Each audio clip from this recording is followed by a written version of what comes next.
Isso aqui significa que o corpo dele foi moído pelos nossos pecados, machucado pelos nossos pecados. Você já pecou muito? Quem aqui já pecou muito? Até o senhor, pai? Isso aqui significa que ele morreu pelos nossos pecados. O castigo que nos traz a paz estava sobre ele. Morreu pelos nossos pecados. Esse pão representa o corpo dele machucado por nós.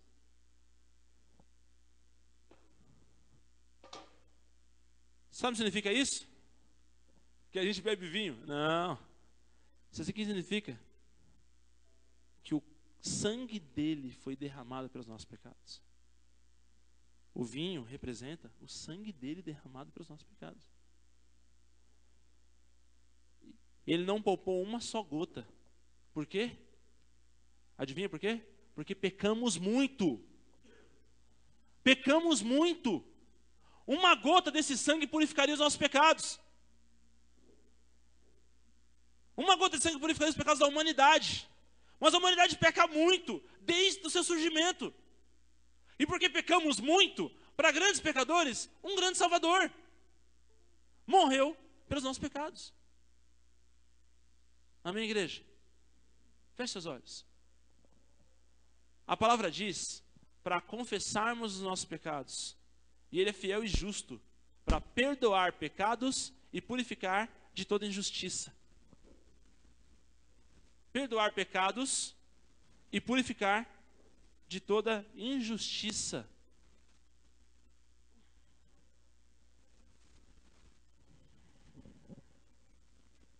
Fábio, vem cá.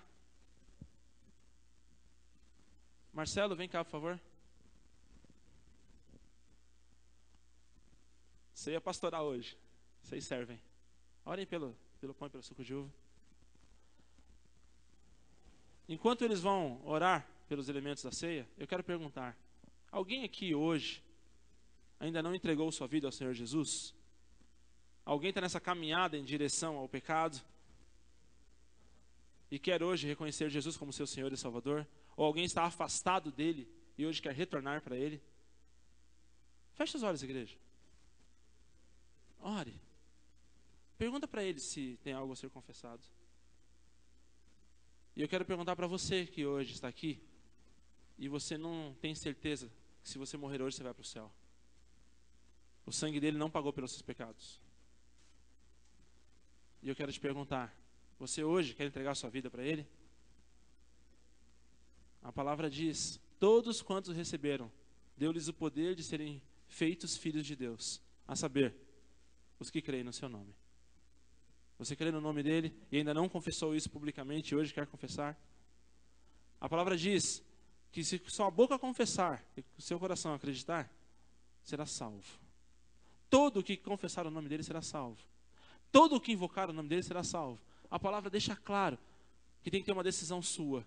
E se você tem que ter andado no pecado, distante dele, e hoje quer se entregar a ele, o momento é agora. Não vou perguntar de novo. Alguém hoje? Amém. Vai circular aqui o pão e o suco de uva. Você confessou os seus pecados, você tem Jesus como seu Senhor e Salvador? Você é livre para pegar o cálice e o pão. Podem servir. Ore ao Senhor. Quando você toma o cálice e come o pão, você está renovando sua aliança com Cristo. Um aspecto importante sobre a ceia é que a ceia é uma aliança. Quando você toma a ceia, você está renovando a aliança com Cristo. Você está renovando o seu compromisso com Ele. A palavra da minha unção pastoral, né, quando fui consagrado pastor, era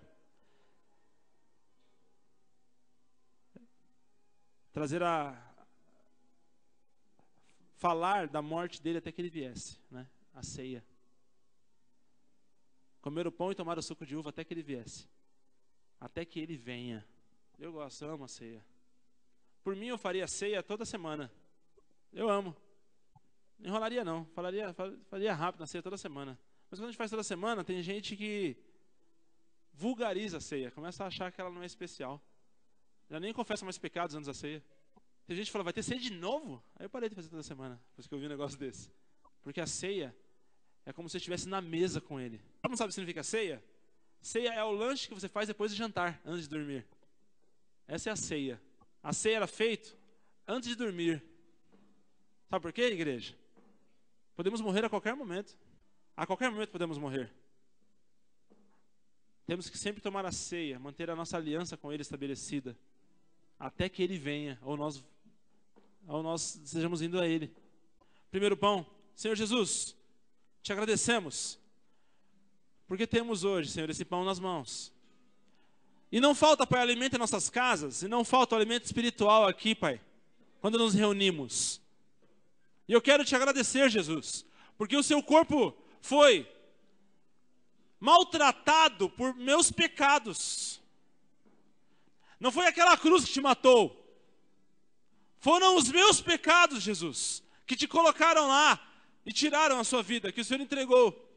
Senhor Jesus, obrigado por essa oportunidade, Jesus, de poder participar da mesa contigo, sentar contigo na mesa e comer o pão, Senhor. Como o pão, igreja. Amém. Senhor Jesus, obrigado pelo teu sangue derramado. Seu sangue limpo, puro, perfeito, derramado por pessoas tão imperfeitas como eu, como os meus irmãos aqui, Senhor. Te agradeço pela oportunidade de viver, sentar na mesa contigo e renovar minha aliança contigo. Senhor Jesus, não vejo a hora de poder tomar essa ceia contigo nos céus. Esse mundo é ruim, não quero mais esse mundo, Senhor. Eu quero que o Senhor volte logo, Senhor, e mude esse mundo. Obrigado, Jesus. Aleluia. Te amamos, Jesus. Obrigado, Jesus. Agradeça a Ele, igreja. Agradeça a Ele, igreja. Aleluia. Obrigado, Jesus. Por que eu coloquei a árvore? Eu não sei se hoje alguém quer se declarar membro da GNF, fazer parte da família com a gente, porque uma frase que eu nunca consegui discernir muito bem, mas eu coloco isso, que é a frase do Clayton, de que ninguém sai da família, simplesmente. As pessoas consertam a família por dentro, com suas atitudes, fazendo o que é o certo. Então, para mim, igreja não é salão, igreja é família. Para mim, divórcio não existe. E essa frase do Cleiton ficou forte para mim. Somos família, nós somos um grupo de pessoas se reunindo. Mas eu entendo que como árvore, nós somos árvore. Ministério GNF é uma árvore, como todo ministério é uma árvore. Então, há momentos que Deus vai cortar alguns galhos para fortalecer a árvore. Há momentos que Deus vai tirar galhos secos, galhos quebrados, galhos fracos, e vai fortalecer a árvore. E há pessoas que são de outros galhos, de outras árvores. E como eles tinham características diferentes, eu entendo isso. Eles não seguiriam da forma que a gente tem trabalhado aqui dentro. Abençoamos eles, continuam sendo nossos amigos, e que Deus os prospere, e precisando da gente, estaremos aqui. Então, por isso está a árvore ali, para explicar como pensamos e como funcionamos. Quero falar um pouquinho sobre prisma. A forma que você olha as coisas, o que você vê com o que você olha. Então, até para isso, eu vim com essa camisa hoje. Igual aquela vez da camisa, não era você, era um outro dread que estava ali, mas tinha um cara que estava com a camisa da África, e o cara, por que essa camisa hoje? Eu falei, eu vou explicar depois. Foi o namorado da Heloísa até que perguntou da camisa. Hoje eu vim com essa. Conhece essa da Mexerica? Você conhece essa, né? Estávamos eu e o senhor Rodrigo Mexerica, Rodrigo Nobre, que não é sambista, mas é nobre. Mas estávamos eu, o Rodrigo e o Fábio em Itu. Foi Itu? Primeiro campeonato? Foi Itu, né? Primeiro campeonato de carve board, o primeiro brasileiro de carve board. A gente foi lá e todo mundo sabe que a igreja começou com carve, a gente andando de carve, acabou virando um grupo de pessoas e virou tudo isso. Mas a gente estava lá em Itu e a forma que você vê as coisas muda muito, né? Quando eu olhei para aquela ladeira, eu pensei, nunca. Extrema, estreita, ainda tinha um negócio de madeira para dar impulso. Na minha cabeça, nunca. Arrumei um gramadinho, falei, aqui mesmo que eu fico. Arrumo um Gatorade, vou assistir, aprender um pouquinho sobre carve. Já o Rodrigo chegou lá pronto para disputar o campeonato. E o Fábio, como não tem joelho, né? Todo mundo sabe que o Fábio não tem joelho. Ele tem só uma dobrinha assim, não dá para ele pegar uma ladeira daquela. E o Fábio tinha acabado de cair na prefeitura aqui de Itaquá, numa lombada, e tinha tirado o joelho do lugar. Então, quando chegamos lá, eu olhei e falei, não desço isso. Mas eu achei muito bonita a camisa. E eu falei pro cara, quanto custa a camisa? Ele, com 60, 70 reais, era isso? Acho que era isso. você ganhar a camisa, 2 Gatorades e pode participar do campeonato. Aí ele falou, pode. Não falou, participa do campeonato. Aí eu fui lá e paguei o dinheiro, peguei a camisa. Cabe direitinho em mim. Né? Não fica pegando aqui. Peguei os 2 Gatorades e fui pro meu lugar. Demorou uns minutos, o cara. Rogério Olímpio, venha para o começo da ladeira. Falei, não, você tá louco. Que isso, tá doido? Aí eu cheguei pro cara e falei, não, amigo, tira meu nome aí, eu não vou disputar não. Eu só vim aqui pegar a camisa e ver o campeonato. Não, você tá inscrito. Falei, não, que isso. Aí um pastor amigo nosso, pastor Mauro, Bola de Neve de Atibaia, ele falou, mano, desce. Você diminui a calibragem aí, mas para acontecer, você ficar em último. Mas você não queria experimentar essa ladeira aí? Tenta. Quem sabe, né? Você se diverte um pouquinho com a gente ainda.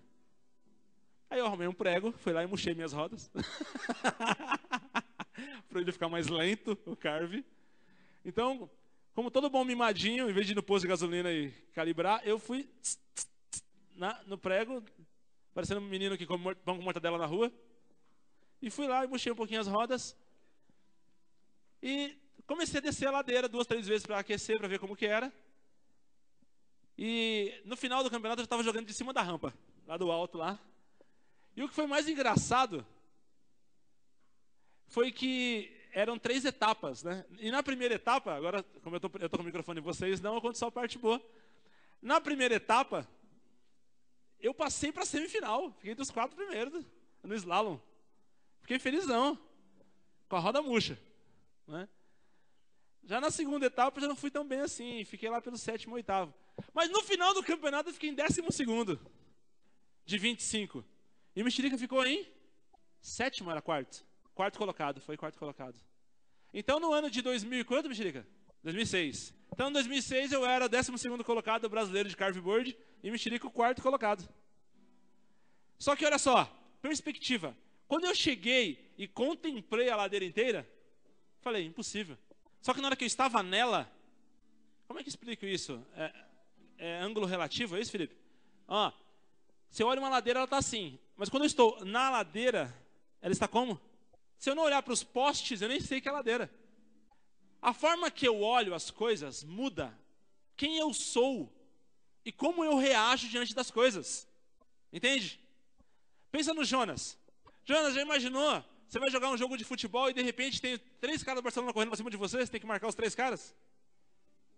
A forma que você olha só, você é louco, esses caras correndo para cima de mim? O que eu faço para esses caras? Já imaginou você com uma arma na mão? Tudo muda na situação, quando você enxerga a situação com o que você tem em mãos. Vamos falar sobre isso na palavra hoje? Como é que você encara a situação? Como é que você encara a sua vida? Como é que você olha para a situação? Qual é o prisma? Então, olhando, pensando e sendo. Vamos olhar como Deus olha? Olha o nome da turnê do Fábio Júnior Nova. Viram ali? O que importa é a gente ser feliz. Olha, você viu? Sério? É sério mesmo? Gente, é sério isso? O que importa é a gente ser feliz? Esse cara tá me tirando? É isso mesmo? Como assim? É por isso que ele casou então 7 vezes? Porque o que importa é ser feliz? Como assim? Quando eu vi a propaganda, quase que eu falei, não, para o metrô, peraí, eu quero descer. O que está acontecendo? Eu fico pensando se os crentes também pensam assim, o que importa é ser feliz? Meu Deus! Meu Deus! O que importa é a gente ser feliz. Então quer dizer que a vida é isso, não. Quer dizer então que a vida é assim. A vida existe para sua satisfação. É isso. O mais importante na vida é o que você quer. Gente, eu acho legal gente que lê o texto do dízimo de Malaquias 3:10, mas não lê a parte do entregue todos os dízimos. Só lê a parte do me provai nisso. Se não abrirei a janela dos céus e derramarei sobre vocês bênçãos. Peraí, gente. Deus tem algum propósito em atender às nossas satisfações? É sério mesmo? Que a gente vai passar a vida correndo atrás daquilo que nos satisfaz? Entenda uma coisa. A forma como você vê a sua vida diz muito, diz muito. Porque você pode ser feliz trabalhando como sapateiro e tendo uma boa bicicleta, e pode ser infeliz tendo uma super casa, um super carro, um super trabalho. Porque se o que importa é ser feliz, o suicídio é a saída. Porque ninguém vai ser feliz o tempo todo, na completude toda. Nós não estamos nessa vida para isso. Olha só, se eu sou um homem casado, pai de filhos, se o que importa é ser feliz para mim, não vou casar. Vou separar da minha esposa, vou atrás da mulherada, bebida, drogas e festas. Porque o que importa é ser feliz, vou saciar a minha carne. E a vida não é assim. Não está escrito no manual do proprietário. Você conhece o manual do proprietário? É a Bíblia. O manual do proprietário. Não está escrito no manual do proprietário. Porque quando você compra uma TV, não vem um manualzinho? A nossa vida também vem com manual. É a Bíblia. Lá está escrito, leia antes de viver. Você não tem que ler antes de ligar a TV na tomada? Leia antes de ligar? Quem já comprou geladeira? Quem já leu o manual da geladeira antes de ligar? E eu descobri que não podia ligar. Você tem que esperar um número de horas antes de ligar ela. Senão você queima a geladeira. Sabia disso? Se você balançou ela ou deitou, você não pode ligar ela de cara. Não é? Daqui a pouco pega fogo no motor, alguma coisa do tipo, né? Tem que saber usar o manual.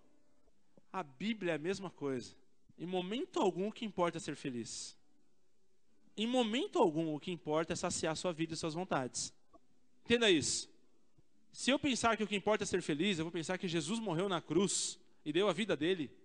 Não é para que eu tivesse comunhão com o Pai, mas é para que eu fosse saciado em minhas necessidades. Entenda uma coisa. Você não está aqui para ser saciado em suas necessidades. Porque você nunca vai ser. Nós nascemos para um propósito. Temos que aprender a olhar a vida de uma forma diferente. Escuta, igreja, somente os mimados fazem tudo o que a carne deseja. Entenda isso. Vamos ler Gênesis 4, do 1 ao 16. Deixa eu explicar isso sobre a pregação de hoje. A pregação de hoje não é longa. Ela tem um monte de versículos, mas eu só vou ler 1 ou 2 de cada página que eu passar. Então, os que estão em branco eu vou ler. Os que estão em amarelo, você pode ler em casa, se você trouxe papel e caneta para anotar. Aqueles que estão com óculos alinhados conseguem ler também daí. Tem gente que não vai ler nunca, né, na verdade. Mas eu falo para vocês, tá? Eu vou ler Gênesis 4, 1 ao 16. Não vou ler todo. E depois tem Eclesiastes 2, 10, Provérbios 27, 12 e 1 Tessalonicenses 5, 22. Eu vou ler aqui. Gênesis 4, 1. Adão teve relações com Eva, sua mulher, e ela engravidou, e deu à luz Caim. Disse ela, com o auxílio do Senhor tive um filho homem. Voltou a dar à luz, desta vez a Abel, irmão dele. Abel tornou-se pastor de ovelhas, e Caim, agricultor. Passado algum tempo, Caim trouxe do fruto da terra uma oferta ao Senhor. Abel, por sua vez, trouxe as partes gordas das primeiras crias do seu rebanho. O Senhor aceitou com agrado Abel e sua oferta, mas não aceitou Caim e sua oferta. Por isso Caim se enfureceu e o seu rosto se transtornou. O Senhor disse a Caim, por que você está furioso? Por que se transtornou o seu rosto? Se você fizer o bem, não será aceito. Mas se não o fizer, saiba que o pecado ameaça a porta. Ele deseja conquistá-lo, mas você deve dominá-lo. Disse, porém, Caim a seu irmão Abel, vamos para o campo. Quando estavam lá, Caim atacou seu irmão Abel e o matou. Igreja, até aí. Duas coisas chaves nesse texto. Caim cometeu o primeiro homicídio da história da humanidade. O sangue de Abel estava na terra.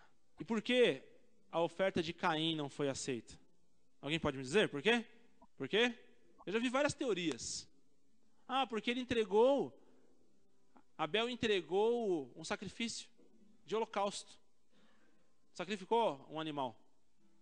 Abel pegou do fruto da terra. Outros falam, não, é porque Caim não soube entregar o sacrifício. Aí outros, é porque Abel era um bom homem. Mas, depois faz uma pesquisa no seu Google. Joga Caim na Bíblia e vê a última citação de Caim. Por que o texto diz que Deus rejeitou Caim em sua oferta? Você vai achar um texto lá de Hebreus falando que Caim tinha um mau procedimento diante de Deus. Os caminhos dele não eram aceitáveis. E aí, Deus vai falar para Caim que o pecado estava batendo a porta. Ó, quem é? É o pecado. O pecado está na porta batendo. O pecado está na porta batendo. E olha o que Deus fala para Caim: cabe a você dominá-lo. Mas se você ceder a ele, olha só, dominar e ceder. O pecado sempre vai estar na nossa porta, igreja. Nós temos que falar não para o pecado. E nem sempre o pecado é escancarado. Sabe escancarado? Aparece aquele... Meninas, o pecado não aparece aquele cara chifrudo, com a pele cinza, com o rabo atrás. Geralmente é um cara bonito, pele lisa, cabelo bem arrumado, um olho claro, um tórax forte, igual o super-homem do desenho, assim, sabe, fino aqui. Continuando. Mas continuando, o pecado, ele vai parecer aprazível e cabe a você dizer não ao pecado. Só os mimados dão tudo que a carne quer. Entenda isso. Quem é mimado aqui?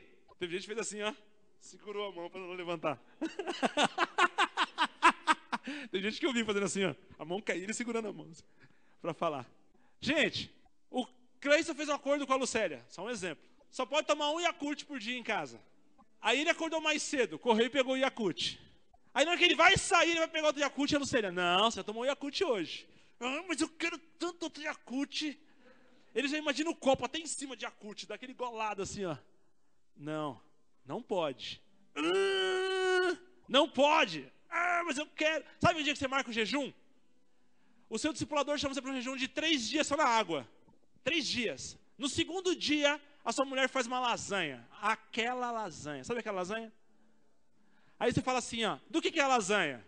Já pensando, amanhã à noite eu vou pegar essa lasanha. Vai sobrar um restinho da lasanha. Aí ela fala, eu fiz de carne. Ah, de carne moída eu gosto tanto. Não, não tinha carne moída, eu comprei filé mignon e cortei em filetes. Mas eu quero. Aí você liga pro discipulador. Sabe o que é? Acho que eu vou entregar o jejum antes, porque eu tô com uma dor de cabeça. Ele fala, não, que isso? A gente morre, mas não entrega jejum, aqui é homem de fé. Aí ele vira para ele e fala assim, o que você fez para beber? Coca de garrafa, com gelo e limão. De garrafa, KS. Só que aí ele é um cara espiritual, o que ele faz, ele não cede ao jejum. Ele tira um pedaço da lasanha, põe num pote de vidro e coloca em cima do rack, do lado da TV. Ele pega um copo de coca e coloca do lado da TV ali, ó, com gelo. Ele fica olhando para ele e fala assim, não quero você, eu não quero você. Onde eu quero chegar com isso? A gente faz igualzinho com o pecado. A gente contempla o pecado. A gente fica olhando para ele. Sabe o que é olhar para o pecado? As suas amigas estão naquela roda falando mal da vizinha. Você não quer estar lá, mas você quer. No fundo você quer, essa língua quer falar também. Você também sabe que ela não presta. Ela não fala nada, já sabia. Eu quero falar. Eu quero falar, deixa eu falar também. Eclesiastes 2:10, Salomão fala que ele não negou nada que a carne dele quis. Acredita? Provérbios 27:2 diz que o homem sensato, ele vê o pecado e ele se esconde. Ele enfrenta o pecado. O cara é solteiro. A namorada dele é linda. E ele passou na casa dela para eles irem numa vigília de jovens. Chegou lá, ela está sozinha em casa. E ela falou, entra aqui. Vamos morar junto. Amigo, pega a chave do portão e engole. Não entra não. Engole a chave do portão. Dá um jeito. Lembra de Provérbios 27:12? Lembra do pastor? 2 Samuel 19:14 diz... Não, 2 Samuel, onde eu estou? 1 Tessalonicenses 5:22. Vai falar sobre a conservação do Estado. Mas eu quero mostrar para vocês uma foto que mexeu muito comigo nesses dias, sabia? Onde foi a foto? É importante vocês vejam essa foto como eu vi. Eu cheguei numa empresa para uma reunião, e aí estava isso aí na porta da empresa. Ó, saímos do hall, entramos na sala de reunião. Todo mundo de terno, todo mundo bonito, reunião aconteceu, e eu só pensava nesse botão. Do lado da porta da saída, tinha esse botão, vermelho, bem forte a luz, do lado da porta, escrito, Não apertar. Ah, mas eu quero apertar ele. Eu fui pra reunião pensando no botão. Aí eu falei, eu preciso usar o banheiro, tomar uma água, usar o banheiro. A menina falou, pode ir, ó. Você pega aquele corredor e vira à direita. Quando eu virei, tava eu e o botão. Ninguém mais. Nem secretária, ninguém. E eu pensei, será que se eu apertar, aparece uma pizza? Ou uma TV para jogar videogame? Será que se eu apertar, alguém vai falar, parabéns, você ganhou R$1 milhão? Eu fiquei pensando, o que aconteceu se eu apertar esse botão? Eu quero tanto apertar esse botão. Eu quero apertar esse botão. Eu tirei até uma foto dele e fiquei olhando para a foto na reunião, pensando, eu quero apertar esse botão. Porque se tivesse ali, ó, apertar, não tem tanta graça, mas estava não apertar. Por que alguém coloca um botão vermelho iluminado no lugar sozinho e coloca não apertar? Qual é a graça, gente? Me explica. É a lasanha em cima do rack, é um copo de coca. Davi, ele estava no alto da sacada olhando Batseba tomar banho. Se ele não queria pecar, porque ele estava olhando tomar banho. Tem cara que fala, não, mas eu só olhei para a menina bonita. Você olhou porque você não pode ter, por que você está olhando? Olha para o outro lado, seu besta. Ela não é sua mesmo. Não, mas eu estou só olhando, olhar não dói. Você pode ter? Besta. Você acha que pode levantar a mão assim e falar? Eu não apertei, eu sou crente. Mas eu queria muito. Eu voltei outro dia para uma reunião lá, eu fui pelo outro corredor para não olhar para o botão. Alguém deve ter apertado ele. Mas eu tô doido para saber o que Entenda uma coisa, para que alguém põe não apertar? Não é verdade? Se não tivesse nada escrito. Olha que olho chamativo, ele é bonito. Parece que é um Transformers, sim. Ele tem uma profundidade. Aí tem a luz lá no meio, e um botão saltado assim, é só encostar nele. Se você contemplar o pecado, você vai acabar pecando. Entenda? Uma coisa, é eu falar assim, não é bom que você toque o violão. Ou falar assim, você pode tocar outra coisa. Evita o violão. Outra coisa é colocar o violão na sua frente, marcado, escrito, não toque o violão. A mão quer ir, igual o familiados, né? A mão quer ir, você segura a mão para ela não ir. Nós temos a tendência de pensar no que estamos olhando. E fazer o que estamos pensando. E falar do que estamos pensando. Se você sabe que seu problema é pornografia na internet, para que ficar na internet de madrugada? Quando só tem pornografia. Se o seu problema são filmes indecentes, para que ficar na TV depois da meia-noite? Se o seu problema é fofoca, por que ficar na roda das fofoqueiras? Se o seu problema é mulherada, por que ficar indo lá naquele lugar que você vai sempre? E assim por diante. Porque o mal colocado diante dos seus olhos, ele te chama, ele te convida. Entende uma coisa, depois que eu descobri que eu tenho diabetes, eu tenho que evitar doces, açúcares, né? Então para que eu vou ficar indo na Mirella toda semana? Ué, não é simples? É simples. Eu quero chegar domingo de manhã no culto? Quero. Então para que eu vou ficar até 4 horas da manhã vendo TV ou na internet? Entenda isso, igreja. A forma com que você olha a situação é o que dita como você reage diante dela. Davi poderia ter evitado o pecado antes. Peraí, tem uma mulher tomando banho na janela ali. Fecha a porta e vai para o outro lado, meu. Para que ficar olhando? Se eu quero que o meu filho não pegue o negócio, eu não vou colocar na frente dele o tempo todo. E falar, não pega, não pega, não pega, não pega, não pega, não pega. Daqui a pouco não, pega, não, pega, não, pega. Eu tenho que saber o que eu priorizo. Então, eu vou te perguntar, o que você tem contemplado? Com que você tem ocupado a sua mente? Vamos ler Salmos 19, 14? Só de baixo, por favor. Salmos 19, 14. O Elbster, pregador de multidões, internacional, foi no Rio. Lê pra gente, Salmos 19. Está com a mensagem, não tem aí, né? Que as palavras da minha boca e a meditação do meu coração sejam agradáveis a ti, Senhor, minha rocha e meu resgatador. Amém. Meditações do meu coração e palavras da minha boca sejam agradáveis a ti. É bom que você entenda isso. Pastor, eu passei a semana inteira lendo a Bíblia e orando e jejuando. Amém. Glória a Deus. Tudo isso é muito bom. Mas como é que ficaram as meditações do seu coração? E as palavras saíram da minha boca? Pastor, eu passei a semana inteira pensando no pecado. pensando no pecado e falando besteira. É possível, igreja, isso?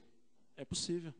As disciplinas espirituais, as práticas espirituais não vão corrigir o que você pensa. E não vão colocar bloqueio nos seus lábios. Quem faz isso é você. Vou falar para vocês, eu não apertei o botão, mas eu passei a reunião inteira pensando no botão. O tempo todo. Eu pensei, se eu aperto ele abre assim, ó, e abre a porta, e sai um robô lá dentro. Qualquer coisa pode acontecer. Mas a meditação do meu coração naquela reunião não era reunião. Entende o que eu estou querendo dizer? Que as meditações do meu coração e as palavras da minha boca sejam agradáveis a ti, Senhor. Ainda fala de meu resgatador. Entenda isso. Lábios, pensamentos e corações. Tudo deveria estar rendido ao Senhor. Tudo deveria estar rendido ao Senhor. Salmo 51, Davi fala que o pecado deles estava sempre diante dele. Olha interessante. Desculpe. O rei Davi dizer que os pecados dele sempre estavam diante dele. Pois é. Ele caiu, Salmo 51 é sobre o pecado de Davi com Batseba. Isso quer dizer que ele manteve ela diante dele o tempo todo. Se você não quer pecar, você não coloca o pecado diante de você, igreja. Uma pessoa se recuperando das drogas, ela não vive falando de droga. Não vive vendo droga. Nem vendo ninguém que está usando droga. Um homossexual, ele não está o tempo todo para se recuperar olhando a homossexualidade. Entenda isso. É nossa responsabilidade tirar o pecado diante dos nossos olhos. Eu lembro uma frase de um amigo que ele falou para mim assim, ó. Ele falou assim, eu falo para os meus discípulos, quem era alcoólatra, até o licor do bombom é ruim. Entenda isso. Tenho que saber tirar o pecado diante de mim. Em Filipenses 4:8 diz, finalmente, irmãos, tudo que for verdadeiro, tudo que for nobre, tudo que for correto, tudo que for puro, tudo que for amável, tudo que for de boa fama, se houver algo de excelente ou digno de louvor, pensem nessas coisas. Olha, interessante, a recomendação de Paulo é, só pensa naquilo que é bom para você. Não pensa no que é mal para você. Entende isso, igreja? A importância disso?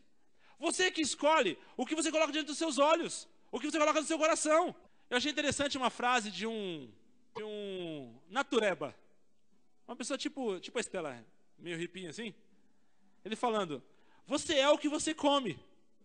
Se você come só agrotóxicos e coisas artificiais, é isso que está no seu interior, no seu sangue e nos seus órgãos. Eu vou levar isso para a palavra e para a minha vida. Se eu sou o que eu como, ou o que eu consumo, então o que eu coloco diante dos meus olhos, na minha boca, nos meus ouvidos, reflete o que eu tenho no meu interior.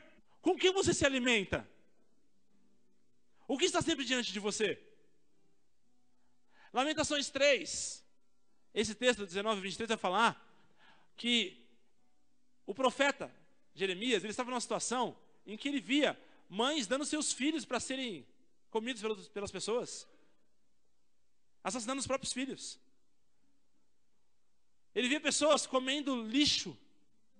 Ele via só coisas ruins. Ele podia ter ficado pior com isso que ele estava vendo, mas o que ele fala ali é, eu quero trazer à minha memória aquilo que me dá esperança. Eu quero trazer à memória aquilo que me coloque para cima. Gente, imagina, ele está vendo só coisa ruim. E ele sabe que se ele continuar olhando para isso, é ruim para ele. Então ele quer colocar na mente dele, na cabeça dele, só o que traz esperança. Isso é muito sério. Porque eu tenho que saber o que eu contemplo. Então, igreja, há uma questão de prisma. Se eu coloco uma lente verde, uma lente azul, uma lente vermelha, isso é prisma. A forma que eu olho e a lente que eu olho muda tudo que eu estou vendo. Entenda isso? Se eu colocar um óculos ruim em você, tudo que você olha é ruim. Se eu estou vendo a paisagem da minha casa por um vitrô, é um vidro, é vitrô? É, né? Por um vitrô sujo, tudo que eu vejo lá fora é sujo. Tudo é uma questão de prisma. Jeremias falar, quer trazer à memória o que dá esperança, questão de prisma. Quando eu olhei para aquela ladeira, era uma questão de prisma. Porque quando eu subi nela, eu vi que ela não era tão difícil. Questão de prisma. E aí eu quero convidar vocês a olharem as coisas. De onde? Da cruz. Que o seu prisma seja a cruz, igreja. Que a lente com que você olha as coisas seja a cruz. Porque da cruz nós vemos tudo de uma outra forma. Mateus 6:23. Se os seus olhos forem maus, todo o seu corpo será cheio de trevas. Portanto, se a luz que está dentro de você são trevas, que tremendas trevas são. Como é que Jesus olhava as coisas? Jesus olhava assim. Para mostrar que tem que dar exemplo, ele se batizou. O batismo é pecadores reconhecendo que são pecadores, mudando de vida. Jesus era pecador? Não. Para que se batizou? Para dar exemplo. Ao invés de ele criticar quem estava agindo errado, ele deu o exemplo. Por isso que alguns falam, pastor, você não deveria falar do que está errado, não. Querido, eu prefiro falar do que é certo e que sirva de exemplo. E que a minha vida seja referência do que é certo. Porque Jesus fez assim. Os fariseus criticavam o batismo de João. Jesus não foi lá criticar os fariseus. Ele foi lá e se batizou. Outro ponto de Jesus. Privação voluntária. Ele sai do batismo e vai para o deserto. E lá ele fica 40 dias jejuando. 40 dias. O próprio rei dos reis jejuou 40 dias voluntariamente. Jesus nos mostra que ele próprio queria se fortalecer a sua carne para aquele momento. Nosso Deus é um Deus de exemplos. Olha as coisas do prisma dele, de olhar. Outro ponto. Abstenção a condenar com desafio. A mulher está lá, adúltera. Ele tinha todo o direito de falar, apedrejem ela. É a lei de Moisés. Apedrejem ela, é a lei. Ele se absteve da condenação. Ele não executou o juízo. Levantou ela do chão e falou, agora vai, filha, e não peca mais. Olha o exemplo. Ele podia olhar como os fariseus olhavam e apedrejar a mulher. Ele podia olhar como a sociedade olhava e condenar a mulher. Mas ele olhou do lugar de alguém que vai para a cruz. A cruz era o prisma dele. Ele olhou com olhos de amor e não condenou a mulher. Ainda a desafiou a uma mudança. Outro ponto de Jesus. Ele tinha uma liderança humilde e sem exceção. Ele chegou para lavar os pés dos discípulos. Espera aí, como que é? Ele não era o empregado da casa para lavar os pés dos discípulos, mas lavou os pés dos discípulos. E ainda chegou lá. E Pedro falou, não, Senhor, espera aí. O meu pé não precisa lavar. Olha o Pedrão. Pedrão bravo. Meu pé não, Senhor. Jesus aliviou para Pedro? Aliviou a igreja? Não. Jesus não tinha exceção. Pedro, se eu não lavar seu pé, você não tem comunhão comigo. Jesus era humilde. Liderança humilde. Liderança de servo. Mas sem exceções. Sem privilegiar uns. Outro ponto de Jesus. Olha o prisma dele. Da cruz, salvação e perdão. Igreja, imagina.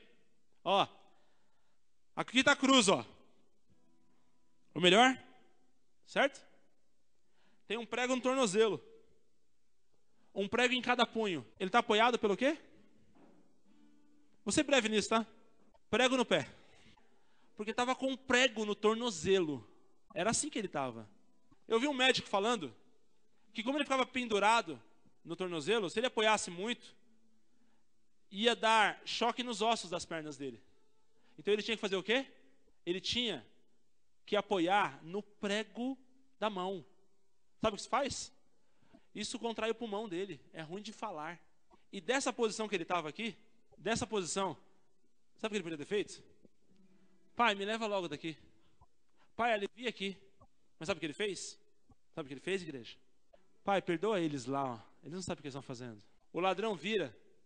Tem um ladrão zombando dele e outro fala, rapaz, mesmo você estando na mesma situação, você não tem misericórdia? Jesus, lembra de mim quando entrar no teu reino? Daqui que Jesus fez, igreja. Salvação para o ladrão. No ponto que você vê, muda muitas coisas. Da cruz, saiu salvação e perdão. Igreja, da cruz, saiu salvação e perdão. O ponto de vista de Jesus é muito diferente do nosso. Ele poderia ter condenado, reclamado. Ele poderia ter falado assim, pai, abrevia a minha dor. Me tira daqui, Pai. Mas ele fez o quê? Salvação e perdão. Do ponto de vista de Jesus, ele virou para Pedro e falou: Pedro, você me ama? O Senhor sabe que eu te amo. Cuida das minhas ovelhas, Pedro. Jesus deu para Pedro a chance eterna de ser um pastor. A chance eterna de ser um pastor. De ter sua vida restaurada. E usar uma chave que ele deu para Pedro. As chaves do reino. Chance eterna. E só estamos aqui hoje graças à morte de Jesus na cruz. E só temos estudo de igreja graças a Pedro ter enfrentado a situação e ter aceitado. Igreja, entenda, olhando como Jesus olha, muda muita coisa. Muda muita coisa. E para fechar, o que você tem contemplado? Vamos ler só esses 2 versículos. João 1, 29 e Apocalipse 14, 1. É importante que todo mundo leia esses versículos. Abra sua Bíblia aí. João 1, 19, Apocalipse 14, 1. Leram aí? Leiam ele. João 19. João Batista está aqui embaixo, no Rio Jordão. João 1, 29, desculpa. João 29. João Batista está aqui embaixo no Rio Jordão. Sabe quem passa ali em cima na rua? Jesus. Sabe o que ele fala, igreja? Ó, contemplem o Cordeiro de Deus. Olhe para ele. Que tira o pecado do mundo. João está aqui batizando e ele fala: atenção, contemplem o Cordeiro de Deus. Olhem para o Cordeiro de Deus. Igreja, contemple o Cordeiro de Deus. Olhe para ele, olhe para ele. Apocalipse 14, 1. Durante a visão de João na ilha de Patmos, quando ele vai ver os 144 mil que vão pregar em Israel, de Israel no final dos tempos, ele olha, e ele fala: contemplem, aqui está o Cordeiro, que foi morto. Igreja, não contemple o pecado, contemple o Cordeiro. O Cordeiro foi imolado. Sabe o que é imolado? Pescoço cortado. Sabe aquele cordeiro que morreu no lugar de Isaac? Aquele cordeiro representa Cristo. Pescoço cortado. O cordeiro tira o pecado do mundo. Esse é o cordeiro, temos que contemplar. E contemplar não é só olhar. Eu comentei com o Fernando ali agora há pouco. A palavra contemplar, no original do grego, significa perceber com os olhos, discernir, voltar os olhos e a mente, adquirir conhecimento, estimar, ter consideração. Não é só olhar para Cristo, é ter estima por Ele, é discernir o que Cristo faz, é entender quem Ele é concentrar os seus olhos, seu coração nele, e com os olhos nele, a sua mente está nele. E você vai agir como ele age, enxergar como ele enxerga. Vai olhar como ele olha. Vai sentir como ele sente. Porque fazer do seu jeito é uma coisa. Fazer do jeito dele é outra coisa. A sua forma de julgar e avaliar tendem a ser boas, porque você está no caminho dele. Mas como ele faz é diferente. Porque ele olha da cruz. Porque ele olha de quem se doou. E João fala: contemplem o Cordeiro que foi morto. Igreja, Efésios 1, 9 e 10 vai mostrar que o plano de morte de Jesus veio desde a criação do mundo. A palavra diz que ele morreu na plenitude dos tempos. O Pai enxergou o pecado do homem, e para o Pai, Jesus morreu desde a criação do mundo. Deus Pai não vê o tempo como a gente vê. Então quando ele fala para olhar para Jesus, é aquele Jesus na cruz, que é o mesmo Cordeiro que João Batista viu passando, que é o mesmo Cordeiro que João viu na visão do final dos tempos. O Cordeiro que foi morto e foi digno de abrir o livro com os selos em Apocalipse. É o mesmo que nunca pecou. É o mesmo que nos amou desde o começo. É o mesmo que disse que estaria conosco todos os dias, até a consumação dos séculos. É o mesmo Cordeiro. Não contemple o pecado, contemple o Cordeiro. Não deixe o pecado diante dos seus olhos, deixe o Cordeiro. Não fica vivendo ali, ó, amigo do pecado. Passo a linha ou não passo? Viva amigo do Cordeiro, que foi morto e vive. Amém, igreja? Feche seus olhos. Senhor, que as meditações do nosso coração e as palavras dos nossos lábios sejam agradáveis a Ti, Senhor. Pai, nós não queremos contemplar o pecado e viver com o pecado diante dos olhos. Nós queremos contemplar o Cordeiro e viver com o Cordeiro diante dos nossos olhos. O Cordeiro que foi morto e vive. Jesus, obrigado, Jesus, por sua morte em nosso lugar. Obrigado, Jesus, pelo seu cuidado conosco. Nos rendemos a Ti, Jesus, e te pedimos, vem sobre nós. Vem sobre nós com a Tua graça, nos alcança, Jesus. O Senhor é o nosso Cordeiro, o nosso Senhor, o nosso resgatador, o nosso Deus. Então vem, Jesus, e toma o seu lugar. O seu lugar no nosso coração, Jesus. Vem e se assenta no trono do nosso coração, Jesus. Nós te amamos mais do que a vida, Jesus. Amém, Senhor. Amém. Amém, igreja? Espero que tenha sido claro para vocês. Espero que seja desafiante para vocês. Fugir do pecado e se aproximar da visão do Cordeiro.